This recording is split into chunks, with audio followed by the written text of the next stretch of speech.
In 1947, a man with the surname Trump was honoured by the British government and given a very special medal reserved for foreigners who had furthered the interests of the British Commonwealth or Allied cause in World War II. That award was the King's Medal for Service in the Cause of Freedom, and it was only given out 2,539 times. The recipient was a Dr. John G. Trump, born in New York City of German immigrant parents in 1907, and the uncle of former President Donald Trump. He was also a war hero, not on the field of battle, but a hero of the war of technology that helped so much in the eventual defeat of Nazi Germany. John was the youngest brother of President Trump's father, Fred, and as a teenager had joined the family real estate development firm Elizabeth Trump & Son. But John had subsequently decided to move into academia to pursue his fascination with electrical engineering. He had graduated in 1929 with a bachelor's degree from the Polytechnic Institute of Brooklyn, then received a master's degree in physics from Columbia University, and in 1933 a DSc or doctoral degree in electrical engineering from MIT, the famous Massachusetts Institute of Technology, where he would remain as a professor until 1973. Before we continue, a brief word from our sponsor. A VPN, short for Virtual Private Network, is a cybersecurity tool for privacy and security. When you connect to it, a VPN creates a secure tunnel. It secures data traveling between you and the VPN server. Encryption scrambles data, so to anyone outside the encrypted tunnel, the information looks like gibberish, meaning no snoops can sneak a peek at your online activity. A VPN enables you to browse safely and privately with just a few clicks.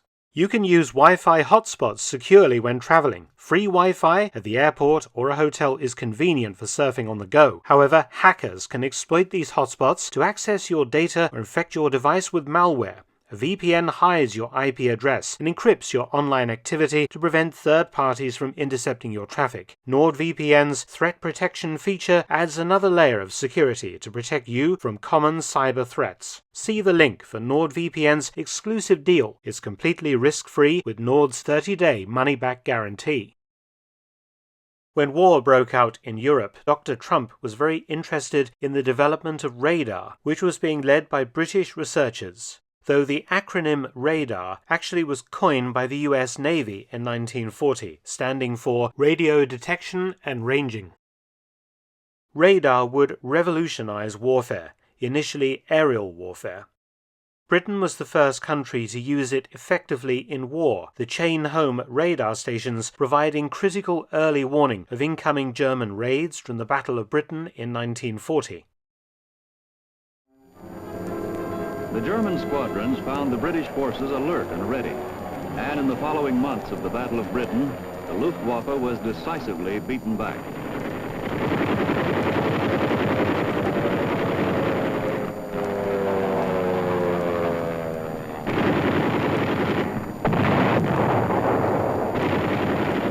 Never, said Winston Churchill, had so many owed so much to so few. Never, he might perhaps have added, could so few have repulsed the fury of the German assault had it not been for those wooden towers and those glowing tubes. For this was radio location, as the English called it, in its first spectacular operational test.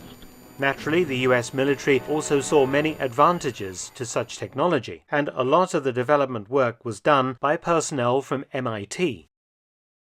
Trump joined the National Defense Research Committee, created on the 27th of June 1940, to coordinate, supervise, and conduct scientific research on the problems underlying the development, production, and use of mechanisms and devices of warfare. Radar was one of those most interesting devices. Another was the atomic bomb. The chairman of the committee was Vannevar Bush. Trump was assistant to Carl Compton, president of MIT and chairman of the Radar Directorate. Promoted in 1942 to secretary of the Microwave Committee, his boss, Alfred Lee Loomis, created a laboratory, which became the RAD Lab, or MIT Radiation Laboratory. Many British radar researchers would subsequently relocate to the RAD Lab as the US was not suffering from aerial bombing and material shortages like wartime Britain. As I said, British radar research was much more progressed than that in the US, which had become apparent during the Tizard mission, the British technical and scientific mission that went to the US to share secret research and development work that included military applications, though the US was still technically neutral at this point. Led by Henry Tizard, the mission arrived in September 1940, during the height of the Battle of Britain, and carried with it a cavity magnetron, a high-power vacuum tube used in early radars and later in microwave ovens. The Americans hadn't seen one of these before, and it would revolutionize their own research into radar. The Tizard mission paved the way for Anglo-American scientific cooperation, and the British shared with the Americans their work on the jet engine and the atomic bomb. The latter an important contribution to the Manhattan Project, a fact that is largely ignored today.